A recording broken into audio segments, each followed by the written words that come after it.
हेमंत पांडे ने चारधाम यात्रा के लिए लोगों को शुभकामनाएं देते हुए हेली टिकट बुकिंग को लेकर गंभीर सवाल उठाए हैं। उन्होंने कहा कि चारधाम यात्रा के पीछे घोटाले का एक बड़ा जाल फैलता नजर आ रहा है, जो कि बेहद डराने वाला और भयावह है। हेमंत पांडे के अनुसार उसके एक वरिष्ठ कलाकार ने 15 अप्रैल को सुबह 6 बजे हेली सेवा की बुकिंग के लिए तैयारी कर ली थी, लेकिन 6:01 में ही सभी टिकट फुल दिखने लगी। उन्होंने सवाल उठाया कि ये टिकट किसने खरीदे, किसने बेचे और इसमें कौन कमीशन खोरी कर रहा है, इसकी कोई जानकारी नहीं है। उन्होंने कहा कि उन्हें नेताओं से इस मामले में कोई उम्मीद नहीं है, लेकिन सरकारी अधिकारी और सचिव स्तर के ईमानदार लोगों से उम्मीद है कि वे बिना किसी आदेश के भी इसकी जांच कर सकते हैं। उन्होंने ये भी कहा कि स्थिति राज्य के लोगों के लिए ही नहीं बल्कि बाहर से आने वाले श्रद्धालुओं के लिए भी गलत संदेश दे रही है। हेमंत पांडे ने आगे कहा कि आम लोग खुद को असहाय महसूस कर रहे हैं और हेली सेवा पूरी तरह सरकारी तंत्र के हाथ में है, जिसमें आम जनता कुछ नहीं कर सकती। उन्होंने आरोप लगाया कि तंत्र अंदर से इतना जकड़ा हुआ है कि लोग चाहकर भी किसी की मदद नहीं कर पा रहे हैं और ये सोचने वाली बात है कि आखिर ये सब क्यों हो रहा है। नमस्कार। चारधाम यात्रा के लिए आप सबको बहुत बहुत बधाई, शुभकामनाएं। लेकिन चारधाम यात्रा के पीछे जो घोटाले का जाल और जंजाल फैल रहा है धीरे धीरे बहुत बड़े तंत्र के रूप में, वो बहुत डराने वाला और बहुत भयावह है। क्योंकि चारधाम यात्रा के लिए हमारी सीनियर कलाकार ने 15 अप्रैल को जिस दिन हेली का वो खुलना था, बुकिंग खुलनी थी 6 बजे से, उन्होंने 6 बजे ही तैयार करके रखा था बुक करने के लिए और 6:01 में पूरे चारधाम यात्रा की हवाई जहाज की टिकटें बिक चुकी हैं।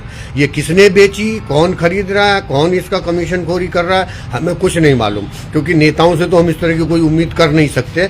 लेकिन हाँ, सरकारी अधिकारी जो सचिव स्तर के लोग हैं, जिसके अंदर अभी भी अपने परिवार, अपने खानदान, अपने संस्कार और अपनी पढ़ाई का कुछ भी ईमानदारी का अगर अंश बचा है, तो आप नेताओं से बच करके, मुख्यमंत्री से बच के भी इसकी जांच करवा सकते हैं। इसके लिए थोड़ी कोई आदेश लेना पड़ता है और औरों से हम उम्मीद नहीं कर रहे हैं। इसलिए अब हमें थोड़ा सा उम्मीद सरकारी अफसरों पे और सचिव स्तर के कुछ लोग जो ईमानदार हैं उन पर बनी हुई है कि 15 तारीख को आपके टिकट खुले हवाई जहाज के, हेली के चारधाम यात्रा के, और 6 बजे से उसकी बुकिंग होनी थी और 6:01 कैसे फुल हो गया। वो उफ दिखा रहा है, उफ अंग्रेजी में उफ लिखा हुआ रहा है। तो ये उफ हमारे लिए बहुत बड़ा उफ हो जाएगा।